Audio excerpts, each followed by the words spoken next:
মানুষ পাচার করে দেওয়া বা তাকে কিডন্যাপ করে নিয়ে চলে যাওয়া, এইটা যেটা সেটা হচ্ছে হিউম্যান ট্রাফিকিং এর আওতা। হিউম্যান ট্রাফিকিং এমন একটা বিষয়, বর্তমান ভারতবর্ষের যে চিত্র, সেখানে হিউম্যান ট্রাফিকিং একটা বিরাট ত্রুটি এবং ক্ষতির সম্ভাবনা তৈরি করেছে ভারতের যুব সমাজে এবং আর্থসামাজিক পরিস্থিতিতে। হিউম্যান ট্রাফিকিং এর ক্ষেত্রে আমি আপনাদেরকে বলি যে এই যে মানব পাচারের প্রথম এখন যে বিষয়গুলো আসে সেটা হচ্ছে মোবাইল। এখানে উপস্থিত ছাত্রছাত্রীদের মধ্যে কে কে মোবাইল ব্যবহার করে? মোবাইল হাত তোলো একটু দয়া করে। সবাই ব্যবহার করো, মিথ্যে কথা বলতে হবে না। হ্যাঁ, সকলেই ব্যবহার করো, কারণ করতেই হবে। কারণ এখন এই করোনা পরবর্তীকালের সময়ে আমাদের শিক্ষা ব্যবস্থায় মোবাইল একটা গুরুত্বপূর্ণ ভূমিকা গ্রহণ করছে। করোনার সময় মোবাইলের মাধ্যমে পড়াশোনা, পরীক্ষা আমরা সবাই পেয়েছি এবং তার উপকার আমরা পেয়েছি।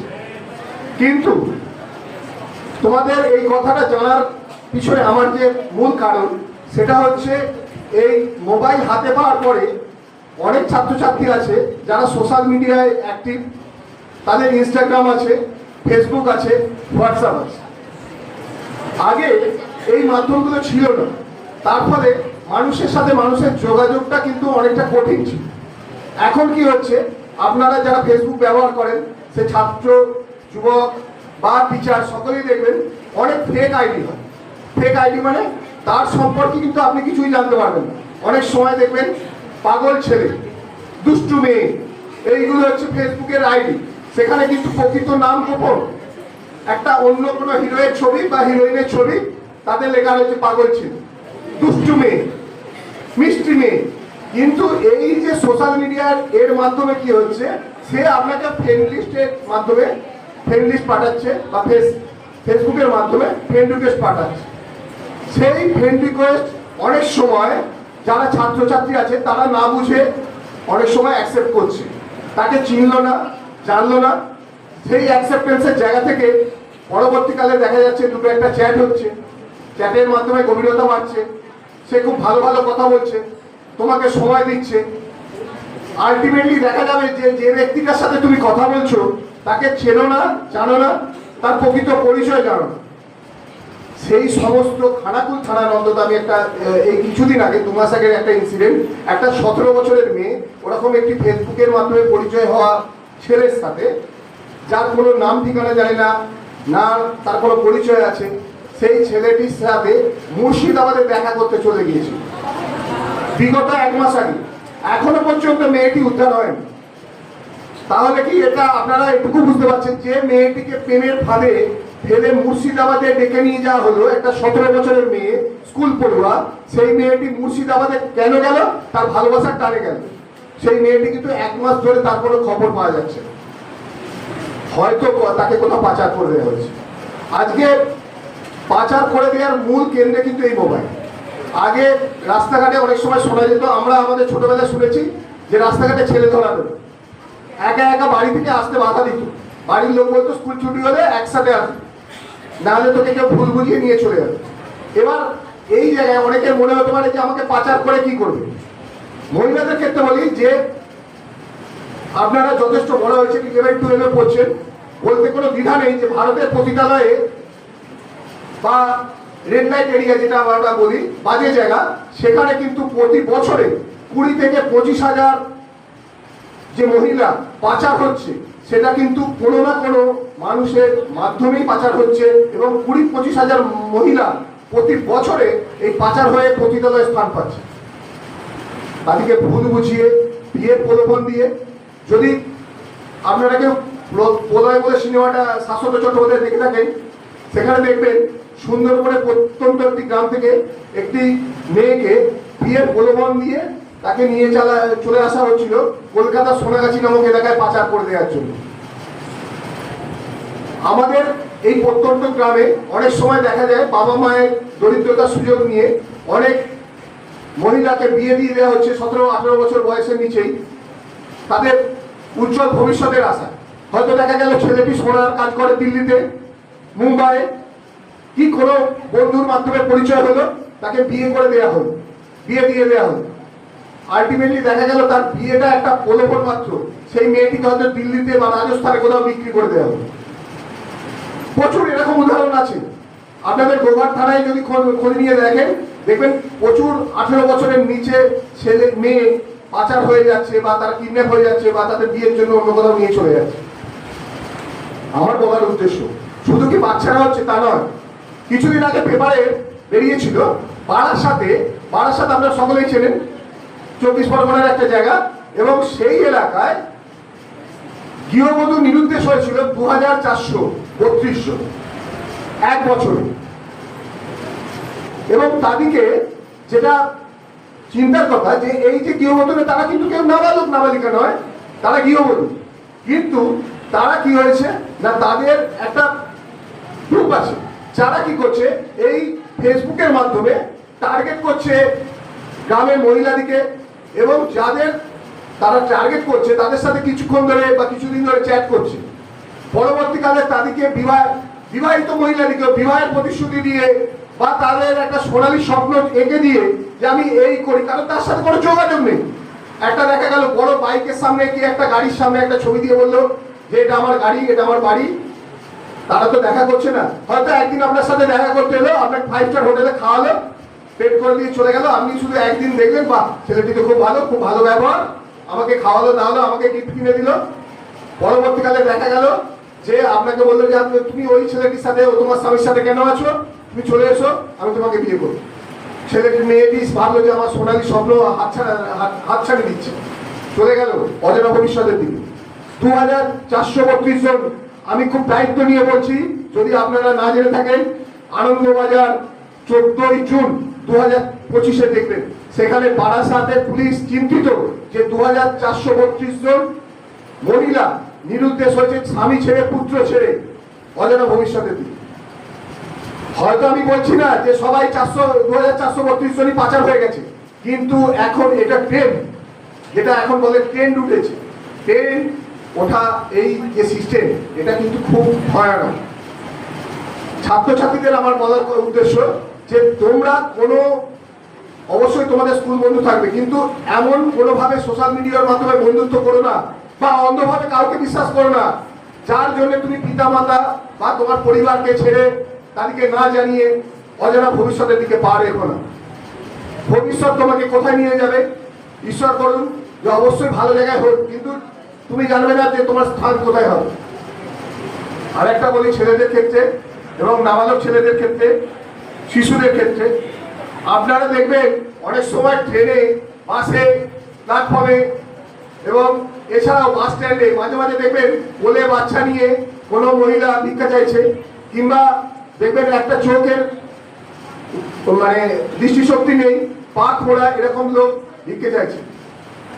এই যে ভিক্ষাবৃত্তি করা নয়, ছোট ছোট শিশুদের পাচার করে নিয়ে যে তাদের পা ভেঙে দিয়ে একটা বাস স্ট্যান্ডে মানে বসিয়ে রেখে দেওয়া হয়, যা টাকা উঠবে তার 50% হচ্ছে এরকম একটা লোকের আন্ডারে হয়তো 50টা ওরকম ছেলে বসানো আছে।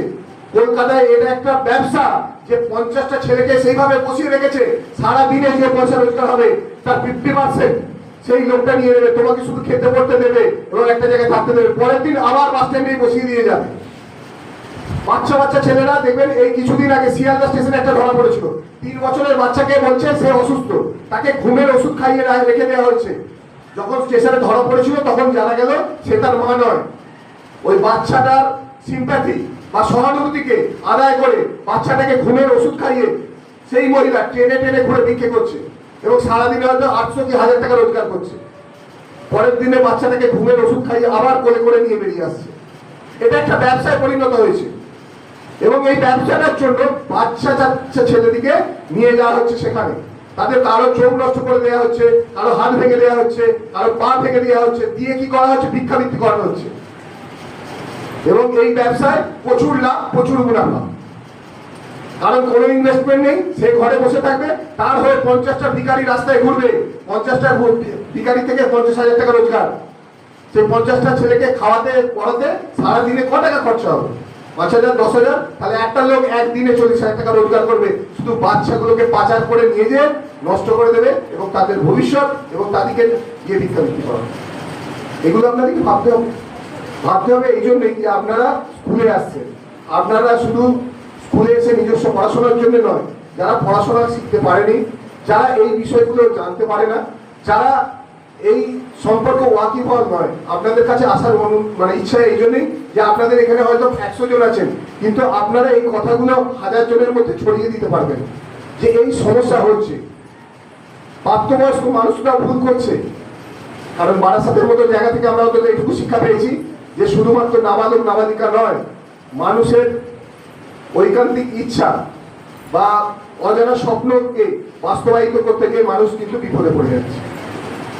তাই সকলের কাছে অনুরোধ যে আপনারা সজাগ থাকুন, অবশ্যই সোশ্যাল মিডিয়া ব্যবহার করুন, কিন্তু এমনভাবে সোশ্যাল মিডিয়ার মধ্যে ডুবে যাবেন না বা এমন কারোর সাথে বন্ধুত্ব করবেন না যার কারণে আপনার আগত ভবিষ্যৎ অন্ধকার ঘরে কাটবে।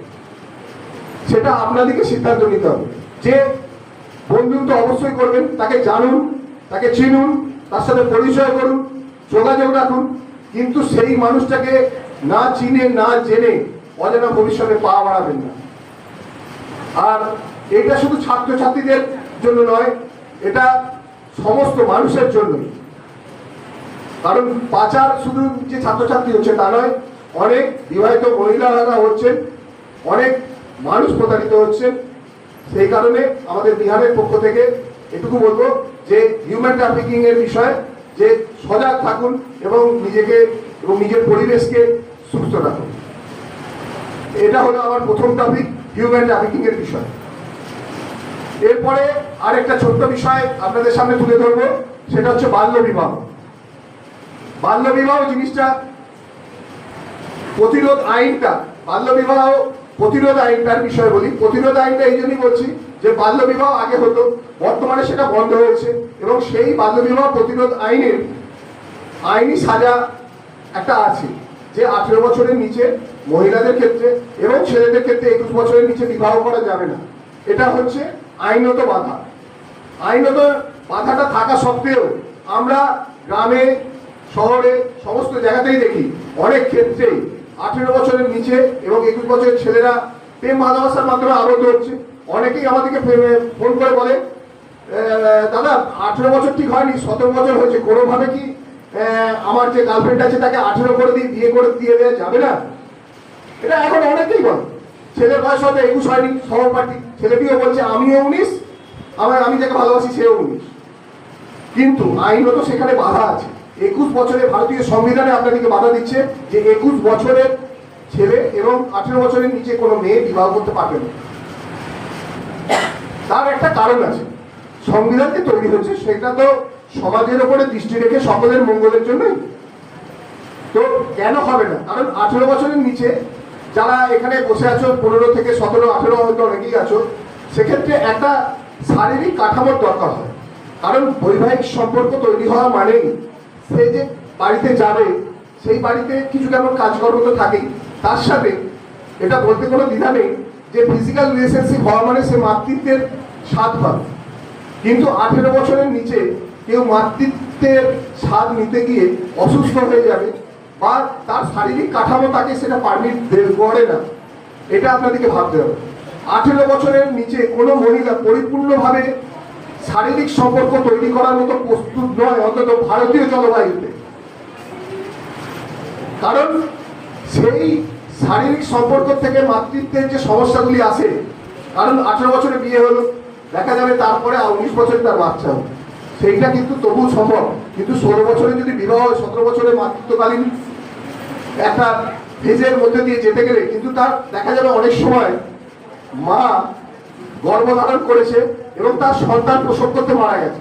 আগে যারা আছে বা পেপারে অনেক সময় দেখবেন যে আমরা ছোটবেলাতেও শুনেছি যে সন্তান হতে যে মা মারা গেছে, সন্তান সুস্থ আছে। সেই জায়গা থেকে দাঁড়িয়ে আপনাদের বলছি যে যারা বাল্য বিবাহ প্রতিরোধ আইনের বিষয়টা মাথায় রাখবেন, তাদের কিন্তু শুধু আইনের বিষয়টা নয়, নিজের সমাজের কথাটা ভাববেন। কারণ সেই সমাজের কথা ভাববেন যেখানে যে সন্তানটাকে আপনারা নিয়ে আসবেন বিবাহের পরে, সে কিন্তু মাতৃত্বকালীন যে সম্ভাবনা, সেই সম্ভাবনায় 19 বছর বা 20 বছর 21 বছর না হলে মায়ের কিভাবে একটা সন্তানকে যত্ন করা দরকার সেটাও কিন্তু আপনারা এখনো শেখেননি। 17 বছর 16 বছরে আপনারা শিশু, একটা শিশুর পক্ষে একটা শিশুর প্রতিপালন করা সম্ভব নয়। সেই জন্য বলছি, সকলকে বলছি যে বাল্য বিবাহ আমাদের যে সামাজিক অবক্ষয় সেটাকে সকলে একজনে প্রতিহত করুন অবশ্যই। এই জন্য যদি আপনারা যারা এখানে উপস্থিত ছাত্রছাত্রী আছেন কোনোভাবে জানতে পারেন যে 18 বছরের নিচে আপনার কোনো সহপাঠীর বিবাহ দিয়ে দেওয়া হচ্ছে বাড়ি থেকে জোর করে, তাহার অমতে বা স্বেচ্ছায় বিয়ে করতে চাইছে, অবশ্যই গোঘাট বিডিওকে খবর দেবেন। উনি অবশ্যই এই বিবাহ রোধ করে তাকে 18 বছর পর্যন্ত পড়াশোনা বা তার ইচ্ছাকে মর্যাদা দিয়ে তবেই 18 বছরের পরে বিবাহের ব্যবস্থা করবে। আমাদেরকে জানাতে পারেন। বিহার শিশু কল্যাণ সমিতির ফোন নাম্বার এখানে দেওয়া আছে। আপনারা যদি আপনাদের প্রতিবেশী, আপনাদের কোনো বন্ধু বান্ধব, আপনার কোনো বান্ধবীর বিয়ে যদি দিয়ে দিচ্ছে বাড়ি থেকে বা সে স্বেচ্ছায়, তাহলে আপনারা অবশ্যই সেটা জানাবেন। কারণ 18 বছরের নিচে বিবাহ করা মানে সেই মেয়েটির পক্ষে কিন্তু একটা সমস্যার দিক তৈরি করে দেয়। সকলকে বিহার শিশু কল্যাণ পক্ষ থেকে ভালোবাসা শ্রদ্ধা জানিয়ে আমি আমার সংক্ষিপ্ত বক্তব্য এখানে শেষ করলাম। যদি আমার এই যে বক্তব্য তাতে কারো কোনো বুঝতে অসুবিধা হয় বা প্রশ্ন থাকে বা কেউ উপকৃত হন, তাহলে আমি কৃতজ্ঞ থাকি। নমস্কার।